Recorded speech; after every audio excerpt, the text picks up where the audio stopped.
ચાલો વિદ્યાર્થી મિત્રો, આજે આપણે સ્વતંત્ર લેખન કરવાનું છે. શું કરવાનું છે?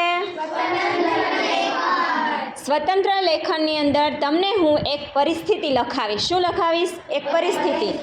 એ પરિસ્થિતિમાંથી તમારે કઈ રીતે બહાર નીકળવું અને શું શું કરવું, શું જોવું, એ બધા તમારી કલ્પના શક્તિ ઉપર આધાર રાખે છે.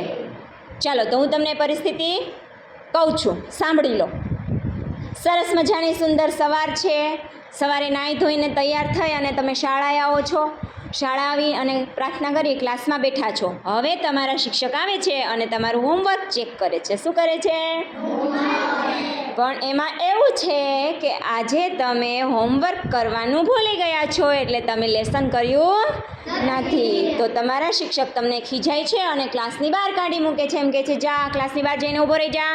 પરંતુ અમારા શિક્ષક તો એવું ક્યારે નથી કરતા ને, પણ આ શિક્ષક કરે છે, બરાબર.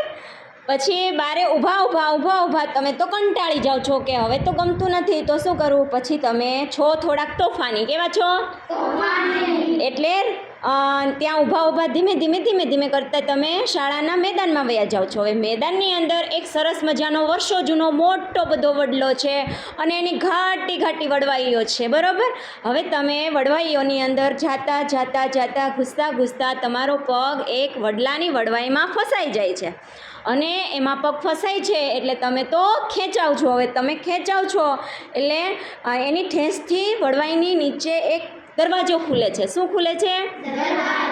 એક ભોંયરાનો દરવાજો ખુલે છે. અને જેવો તમે વડવાઈમાંથી પગ છૂટે છે તો તમે લપસ કરતા દરવાજાની અંદર વયા જાઓ છો અને લપસતા એક નવી જ દુનિયામાં જઈ ચડો છો. હવે આ દુનિયા એવી છે કે એમાં તમારી કલ્પના શક્તિથી તમારે જે નાખવું એ તમે નાખી શકો છો. તમારે જે શક્તિ જોતી હોય તમે ઉડી શકો છો, પ્રાણીઓની ભાષા બોલી શકો છો, પ્રાણીઓની ભાષા સમજી શકો છો. ગમે એવા કલરની હોય દુનિયા, લાલ, ગુલાબી, પીળી, બરાબર. અને હાથી ઉડતા હોય, સિંહ છે એ શું કહેવાય શાકાહારી પ્રાણી પણ હોઈ શકે છે, તરબૂચ છે એ આંબાના ઝાડ ઉપર પણ ઉગાડી શકો છો, અને ટમેટું છે એ જમીનની અંદરથી પણ કાઢી શકો છો, બરાબર.